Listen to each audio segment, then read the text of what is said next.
Hey guys, Colin and Susie here. Hi, guys. Pastor Cindy and Dr. Eric had asked us to head up the prayer ministry, which we're really honored to do and very grateful for your service and your experience with the prayer ministry here at Sanctuary Church.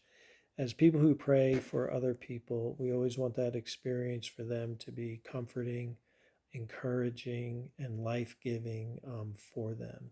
We want them to have positive experiences as they come for prayer. So, just as a reminder, we are intercessors. So, we're going to represent God before them, and we're going to represent them before God. So, as intercessors, we are connecting and bridging the gap and standing with them for what their request is. And so, if someone comes up for prayer ministry for a healing issue, they are demonstrating their faith to be healed. And so, we're going to engage their faith and we're going to have faith with them and pray in faith for healing for them. And then we don't have to feel responsible for any kind of results. That's up to the Lord. And we have freedom in that. Right. So don't feel like you have to just pray a blessing over them or peace over them. Just go for the healing prayer that they've requested because they've brought that faith to the conversation. And one thing you can do that we always encourage people to do is actually don't interview.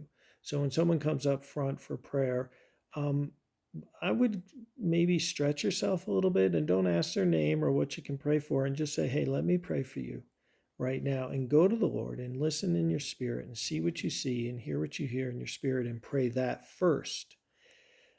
And chances are you're going to nail it, and it'll be more impacting and more memorable and more penetrating for that person than if you do the interview process first and then pray. Of course, you can, after that, maybe talk to them a little bit or get their name or something. But we want to stretch you and would ask you to maybe try that once or twice as you pray for people.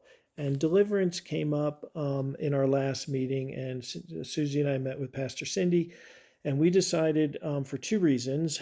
The first reason for for the privacy and benefit of the person you're praying for, and also to not distract or cause a disruption in the service. If someone begins to manifest demonically, we would ask you to shut that down and pray a prayer of binding and preventing that demonic spirit from manifesting In there Jesus' name. for the sake of the person and for the sake of the service. And then ask them if they'd be willing to do a follow up prayer counseling session with the pastor in the office that week. And if they agree to it, get their name and number and come and let me or Susie know. You don't have to introduce us right then because we'll probably be praying with somebody. So say Pastor Colin or Susie will get a hold of you this week to set that up. And then if when you're praying with people, we ask that you pray gender to gender, so men with men, women to women. Now, if there's a couple, a man and a woman praying for a man or a woman, that's fine. But try to keep it gender same. If you're not too sure what gender is, what the gender is of the person you're praying for, then bring in a partner to pray with you who's your opposite gender. And so, if you feel led to lay hands on somebody, which is appropriate and acceptable, biblical, but not necessary, but if you do, make sure you get permission first before you lay hands on someone's head or on shoulders. Those are neutral areas, but you want to make sure you're not accidentally crossing boundaries by not getting permission first. Yeah, we're not going to be doing it's not the right time to do any counseling or advice giving. Yeah, so make sure at the prayer ministry time there that you're just doing prayer ministry. You don't have to give any kind of advice or Yeah, counsel. that'll be scheduled another time. If you're a counselor or a coach, you can do that at a different time. This time is for hearing from God for them and then coming to God with their needs in prayer.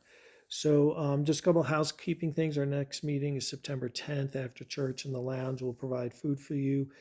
If you need childcare, please let us know. And also pack a snack for your child or a meal for your child because we really don't want too much interruption or distraction with feeding the children up in the lounge and then moving them down into childcare ministry. Also, we're doing baptisms this week, which is exciting, both in the morning and the evening service, August 13th. So please be available for that. We'll have Sign Up Genie ready to go by the September 10th, and we'll have the schedule organized, and we'll start getting more schedule orientated as opposed to just who's ever available to pray. By the 10th of September and after, we'll have that schedule going. So thank you very much for your service and love for the people as you pray and minister to them. We're really grateful to be a part of what you've already been doing for so long. Thanks, guys. We'll See you see. soon. Bye-bye.